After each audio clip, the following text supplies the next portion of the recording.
ನಮಸ್ಕಾರ ಸ್ನೇಹಿತರೆ, ಮೊದಲನೇ ಬಾರಿಗೆ ನೋಡ್ತಾ ಇರೋರು ಕೂಡಲೇ ಸಬ್ಸ್ಕ್ರೈಬ್ ಮಾಡಿ, ಹಾಗೇನೆ ನಿಮ್ಮೆಲ್ಲಾ ಸ್ನೇಹಿತರಿಗೂ ಶೇರ್ ಮಾಡಿ. ಒಂದು ಬಹಳ ಪ್ರಮುಖವಾದಂತ ಅಪ್ಡೇಟ್ ಬರ್ತಾ ಇದೆ. ಸುಪ್ರೀಂ ಕೋರ್ಟ್ ಕೊಟ್ಟಿರ್ತಕ್ಕಂಥ ಒಂದು ಮಹತ್ವದ ಆದೇಶ ಇದು. ಸೊ ಅದಕ್ಕಿಂತ ಮುಂಚೆ ದಯಮಾಡಿ ನಮ್ಮ ಪ್ರತಿಯೊಂದು ವಿಡಿಯೋಗಳನ್ನ ನೋಡ್ತಕ್ಕಂಥ ಆಡಿಯನ್ಸ್ ನೀವು ತಪ್ಪದೇನೆ ಡಿಸ್ಕ್ರಿಪ್ಷನ್ ಬಾಕ್ಸ್ ಒಂದ್ಸಲ ಓಪನ್ ಮಾಡಿ. ಅಲ್ಲಿ ನಿಮಗೆ ಫ್ರೀ ಆಫ್ ಕಾಸ್ಟ್ ಅಲ್ಲಿ ಒಂದಷ್ಟು ವಿಡಿಯೋ ಲಿಂಕ್ಸ್ ಅವೈಲೇಬಲ್. ಅಂದ್ರೆ ಪ್ರೀವಿಯಸ್ ಟಿ ಮತ್ತೆ GPT ಎಕ್ಸಾಮಿನೇಷನ್ ಬಿಡಿರ್ತಕ್ಕಂಥ ಅಂದ್ರೆ ಪ್ರಶ್ನೆ ಪತ್ರಿಕೆ ಬಿಡಿಸಿರ್ತಕ್ಕಂಥ ಒಂದು ವಿಡಿಯೋ ಲಿಂಕ್ಸ್ ಅವೈಲೇಬಲ್ ಇದೆ. ನೀವು ಕ್ಲಿಕ್ ಮಾಡಿ ಫ್ರೀ ಆಫ್ ಕಾಸ್ಟ್ ಅಲ್ಲಿ ಬೈ ಮಾಡಬಹುದು.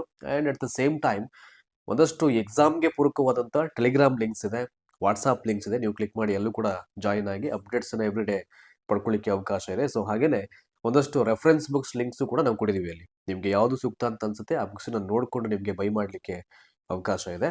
ಈಗ TET ಎಕ್ಸಾಮಿನೇಷನ್ಗೆ ಸಂಬಂಧಪಟ್ಟಂತ ಒಂದು ಆದೇಶ ಏನಿದೆ ಸುಪ್ರೀಂ ಕೋರ್ಟ್.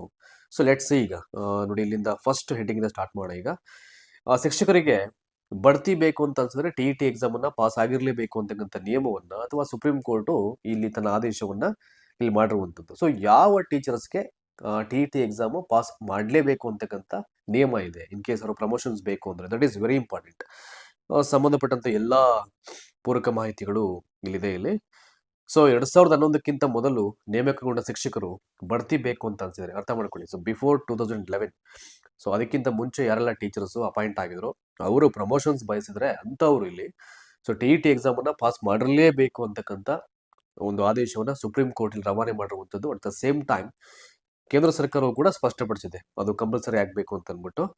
ಸೊ ಮುಂದುವರೆದಂತೆ ಇನ್ನು ಹಲವು ವಿವರಗಳಿದೆ ಇದಕ್ಕೆ ಸಂಬಂಧಪಟ್ಟ ಹಾಗೆ. ನೋಡ ಏನಿದೆ ಅಂತ ಕ್ವಿಕ್ ಆಗಿ ಮುಗಿಸ್ಬಿಡ್ತೀನಿ ಎಲ್ಲವನ್ನ. ಈಗ ಲೋಕಸಭೆಯಲ್ಲಿ ಕೇಂದ್ರ ಸರ್ಕಾರದ ಪ್ರತಿಕ್ರಿಯೆ ಮತ್ತು ಸುಪ್ರೀಂ ಕೋರ್ಟ್ ನಿರ್ದೇಶನಗಳ ಪ್ರಕಾರವಾಗಿ TETಯಲ್ಲಿ ಉತ್ತೀರ್ಣರಾಗುವುದು ಈಗ 1ರಿಂದ 8ನೇ ತರಗತಿಗಳಿಗೆ ಬೋಧನೆ ಮಾಡಲಿಕ್ಕೆ ಕಡ್ಡಾಯ ಅರ್ಹತೆಯಾಗಿದೆ. ಇದೆಲ್ಲ ನಿಮ್ಗೆಲ್ಲ ತುಂಬಾ ಜನರಿಗೆ ಗೊತ್ತಿದೆ. ಅದು ಈಗೆಲ್ಲ TET ಆಸ್ಪಿರೆಂಟ್ಸ್ ಮತ್ತೆ GPT ಆಸ್ಪಿರೆಂಟ್ಸ್ ಅಂದ್ರೆ ಓವರ್ ಆಲ್ ಟೀಚರ್ ಆಸ್ಪಿರೆಂಟ್ಸ್ಗೆಲ್ಲ TET ಎಕ್ಸಾಮು ಟೀಚರ್ಸ್ಗೆ ಕಂಪಲ್ಸರಿ ಅಂತಕ್ಕಂಥದ್ದು ಒಂದು ಮಾನದಂಡ ಗೊತ್ತಾಗ್ಬಿಟ್ಟು. ಅಂದ್ರೆ ನಮ್ಮ ಸ್ಟೇಟ್ಗೆ ಇದು ಇಂಪ್ಲಿಮೆಂಟ್ ಆಗ್ಲಿಕ್ಕೆ ಒಂದಷ್ಟು ವರ್ಷಗಳು ಬೇಕಾಗಿತ್ತು. ಸೊ ಬೇರೆ ಬೇರೆ ರಾಜ್ಯದಲ್ಲಿ TETಯನ್ನ ಆಲ್ರೆಡಿ ಅವರು ಆ ಸ್ಕೀಮನ್ನ ತಂದ್ಬಿಟ್ಟಿದ್ರು ಅವರು. ಶಿಕ್ಷಣ ಹಕ್ಕು ಕಾಯ್ದೆ RTE 2009 ಮತ್ತು NCTಯ 2010ರ ಮಾರ್ಗಸೂಚಿಗಳನ್ನು ಉಲ್ಲೇಖಿಸಿ ಕೇಂದ್ರ ಶಿಕ್ಷಣ ಸಚಿವಾಲಯವು TET ಬೋಧನಾ ಸ್ಥಾನವನ್ನು ಉಳಿಸಿಕೊಳ್ಳಲು ಕಡ್ಡಾಯ ಅರ್ಹತೆ ಎಂದು ಸ್ಪಷ್ಟಪಡಿಸಿದೆ.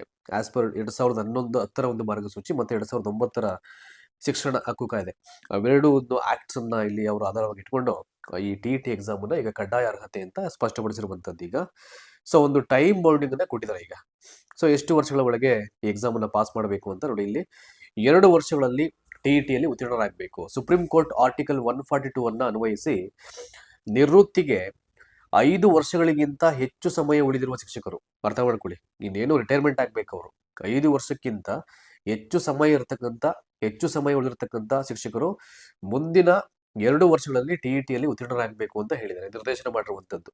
ಸೊ ಅಂದ್ರೆ 5 ವರ್ಷಗಳಿಗಿಂತ ಹೆಚ್ಚು ಸಮಯ ಇರೋರು ಅಂದ್ರೆ ಅಬೌವ್ 5 years ಅವರು ವಿತಿನ್ 2 years ಅಲ್ಲಿ TET ಎಕ್ಸಾಮ್ ಅನ್ನ ಮಾಡ್ಕೊಳ್ಳೇಬೇಕು ಅಂತ ಡೈರೆಕ್ಷನ್ಸ್ ಪಾಸ್ ಮಾಡಿದೆ. ಹಾಗೆ ಇನ್ ಕೇಸ್ ಆಗಿ ಮಾಡ್ಲಿಕ್ಕೆ ಅವ್ರು ಫೇಲ್ಯೂರ್ ಆದ್ರೆ, ವಿಫಲ ಆದ್ರೆ ಅವರ ಉದ್ಯೋಗಕ್ಕೆ ಅಪಾಯವಾಗಬಹುದು. ಆದಾಗ್ಯೂ ಮುಂದಿನ 5 ವರ್ಷಗಳಲ್ಲಿ ನಿವೃತ್ತಲಾಗಿರುವ ರಿಟೈರ್ಮೆಂಟ್ ಆಗ್ತಕ್ಕಂಥ ಶಿಕ್ಷಕರು ಈ ನಿಯಮದಿಂದ ವಿನಾಯಿತಿ ಪಡೆದಿದ್ದಾರೆ ಅಂತ ಹೇಳಿದ್ದಾರೆ. ಈ ನಿಯಮದಿಂದ ವಿನಾಯಿತಿಯನ್ನ ಪಡೆದಿದ್ದಾರೆ ಅಂದ್ರೆ ಯಾವುದೇ ಅವರಿಗೆ ಬೆನಿಫಿಟ್ ಸಿಗಲ್ಲ ಅಂತ.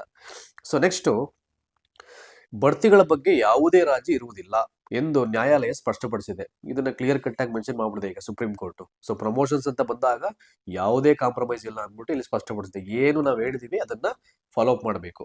ಆ ಒಂದು ನಿಬಂಧನೆಗಳನ್ನ ಅವ್ರು ದಾಟಿದ್ದೇ ಆದ್ರೆ ಅಪ್ಲಿಕೇಬಲ್ ಆಗುತ್ತೆ ರೂಲ್ಸ್ ಅಂತ ಹೇಳ್ಬಿಟ್ಟಿದ್ದಾರೆ. ಸೊ TET ಅರ್ಹತೆ ಇಲ್ಲದ ಯಾವುದೇ ಶಿಕ್ಷಕರಿಗೆ ಅವರ ಅನುಭವ ಏನೇ ಇರಲಿ ಬಡ್ತಿ ನೀಡಲಾಗಿರುವುದಿಲ್ಲ. ಸೊ ಎಕ್ಸ್ಪೀರಿಯನ್ಸ್ ಅನ್ನ ಇಲ್ಲಿ ಮಾನದಂಡವಾಗಿ ಅವ್ರು ಹೇಳ್ತಾ ಇಲ್ಲ ಸುಪ್ರೀಂ ಕೋರ್ಟ್ ಅವರು. ಅವ್ರು ಹೇಳ್ತಾ ಇರೋದು qualification exam, that is eligible examination, ಅರ್ಹತಾ ಪರೀಕ್ಷೆಗಳನ್ನ ನೀವು ಪಾಸ್ ಮಾಡಬೇಕು, ದಟ್ ಈಸ್ ಕ್ವಾಲಿಟಿ. ಸೊ ಅಲ್ಲಿ ನಿಮ್ಗೆ ಅರ್ಹತೆ ಇರಬೇಕು, ಅದನ್ನ ನಾವು ಕನ್ಸಿಡರ್ ಮಾಡ್ತೀವಿ ಅಂತ ಹೇಳಿದ್ದಾರೆ.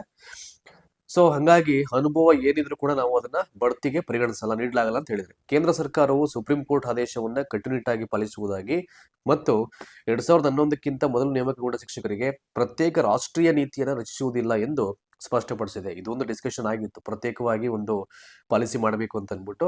ಈಗ ಅದನ್ನು ಕೂಡ ಕ್ಲಿಯರ್ ಕಟ್ ಆಗಿ ಹೇಳ್ಬಿಡಿದೆ ಸುಪ್ರೀಂ ಕೋರ್ಟ್. ಯಾವುದೇ ಕಾರಣಕ್ಕೂ ಬಿಫೋರ್ 2011 ಅಲ್ಲಿ ಅಪಾಯಿಂಟ್ ಆಗಿರ್ತಕ್ಕಂಥ ಟೀಚರ್ಸ್ಗೆ ಪ್ರತ್ಯೇಕವಾಗಿ ಸಪರೇಟ್ ಆಗಿ ಯಾವುದೇ ರಾಷ್ಟ್ರೀಯ ನೀತಿಯನ್ನ ನಾವು ರಚನೆ ಮಾಡಲ್ಲ ಅಂತ ಹೇಳ್ಬಿಟ್ಟಿದ್ದಾರೆ. ಈಗ ಕೆಲಸ ಮಾಡ್ತಿರತಕ್ಕಂಥ ಶಿಕ್ಷಕರಿಗೆ ತಮ್ಮ ಉದ್ಯೋಗ ಮತ್ತು ಭವಿಷ್ಯವನ್ನ ಭದ್ರಪಡಿಸಿಕೊಳ್ಳಲು ಪರೀಕ್ಷೆಯಲ್ಲಿ ಉತ್ತೀರ್ಣರಾಗುವುದನ್ನ ಬಿಟ್ಟು ಬೇರೆ ದಾರಿ ಇಲ್ಲ. ಹಾಗಾಗಿ ತುಂಬಾ ಜನರು ಏನು TET ಆಗ್ಲೇಬೇಕು ಅಂತ ನಮ್ಮಂತ ಟೀಚರ್ಸ್ಗೆ ಯಾಕೆ ಹೇಳ್ತಾ ಇದ್ದಾರೆ, ನಮ್ಗೆ ಅಷ್ಟು ವರ್ಷಗಳ ಎಕ್ಸ್ಪೀರಿಯನ್ಸ್ ಇಲ್ವಾ, ಅದನ್ನ ಯಾಕೆ ಕನ್ಸಿಡರ್ ಮಾಡಲ್ಲ ಅಂತಕ್ಕಂಥದ್ದು ಇವ್ರ ಪ್ರಶ್ನೆ. ಅವ್ರು ಏನೇ ಪ್ರಶ್ನೆ ಮಾಡಿದ್ರು ಕೂಡ ಈಗ ಸುಪ್ರೀಂ ಕೋರ್ಟ್ ತನ್ನ ಆದೇಶವನ್ನ ಇಲ್ಲಿ ಪ್ರಕಟ ಮಾಡಿರುವಂಥದ್ದು ಮತ್ತು ಸ್ಪಷ್ಟಪಡಿಸ್ಬೋದೆ ಕ್ಲಿಯರ್ ಕಟ್ ಆಗಿ, ಹಂಗಾಗಿ ಅದರಿಂದ ಹಿಂದೆ ಬರಲ್ಲ.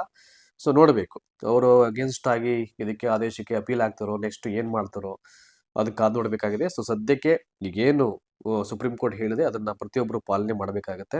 ಸೊ ಬಹಳ ಮುಖ್ಯವಾದಂತ ನನಗೆ ವಿಡಿಯೋ ಅಂತ ಅನಿಸ್ತು ಅಥವಾ ಮಾಹಿತಿ ಅಂತ ಅನಿಸ್ತು, ಹಾಗಾಗಿ ವಾಹಿನಿಯಿಂದ ಮಾಡಿದ್ದು. ಸೊ ಧನ್ಯವಾದ ಈ ಒಂದು ವಿಡಿಯೋನ ವಾಚ್ ಮಾಡೋದಕ್ಕೆ. ಇದಕ್ಕೆ ಸಂಬಂಧಪಟ್ಟಂತ ಯಾವುದೇ ವಿವರಗಳು ಫ್ಯೂಚರ್ ಅಲ್ಲಿ ಬಂತು ಅಂತಂದ್ರೆ ಅದ್ರ ಬಗ್ಗೆ ವಿಡಿಯೋವನ್ನ ಖಂಡಿತ ಮಾಡ್ತೀವಿ ನಾವು. Thank you so much.